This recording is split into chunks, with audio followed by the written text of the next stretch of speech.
আসসালামু আলাইকুম রহমতুল্লাহি ওবরাকাতু। প্রিয় দর্শক, আশা করি আপনারা সকলেই ভালো আছেন। আলহামদুলিল্লাহ, আমিও আল্লাহর রহমতে ভালো আছি।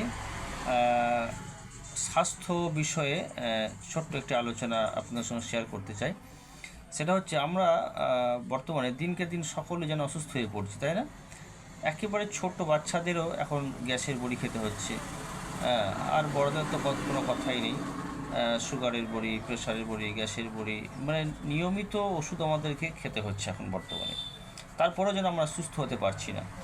তো শরীয়তে আমাদের এ বিষয়ে বা আমাদের ইসলাম এই স্বাস্থ্যকে ভালো রাখতে কী দিক নির্দেশনা বা কী গাইডলাইন দিয়েছে সেটা একটু আমরা জানবো।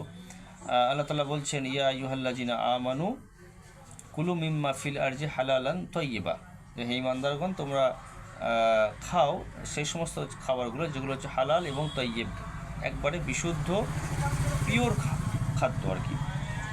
অর্থাৎ বোঝা যাচ্ছে তাহলে যে খাদ্য আমরা খাচ্ছি সেই খাদ্য হতে হবে অবশ্যই পিওর, হতে হবে অবশ্যই সেটা বিশুদ্ধ খাবার, সেটা ভেজাল মুক্ত হতে হবে। আর দেখা যাচ্ছে বর্তমানে ম্যাক্সিমাম রোগ সৃষ্টি হচ্ছে এই খারাপ খাদ্য থেকে, অর্থাৎ ভেজাল খাবার থেকে কিন্তু আমাদের রোগের উৎপত্তি। সেটা হতে পারে আমাদের যে আমরা যে খাচ্ছি আর কি, যে সমস্ত খাবারগুলো ফল সবজি খায় সেখানে পেস্টিসাইড ইউজ করা হচ্ছে। তারপরে বিভিন্ন রকম মিষ্টান্ন জিনিসে কৃত্রিম রং ব্যবহার করা হচ্ছে, কেমিক্যাল ইউজ করা হচ্ছে। যদি মাছের কথা বলি, মাছকে বেশি দিন ভালো রাখার জন্য সেখানে কেমিক্যাল দেওয়া হচ্ছে, ইত্যাদি ইত্যাদি নানা রকমের ব্যাপার রয়েছে।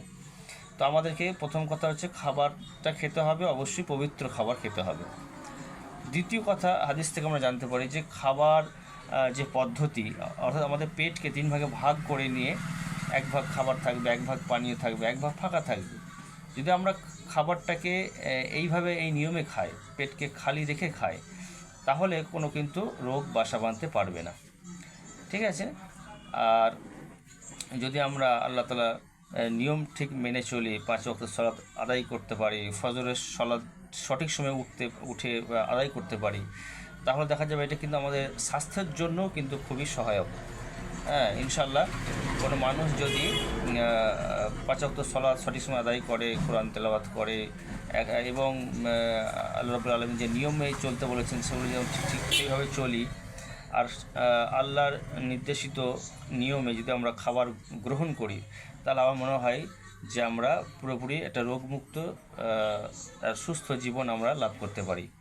তো চলুন আমরা সবাই, যদি আমরা মানে সুস্থ হতে চাই, তাহলে আজ থেকে আমরা ইসলামকে ঠিকভাবে প্র্যাকটিস করা শুরু করি। আল্লাহ আমাদের সকলকে ইসলাম ভালোভাবে প্র্যাকটিস করার তৌফিক দান করুন, আমিন। আসসালামু আলাইকুম রহমতুল্লাহি ওয়া বারাকাতুহু।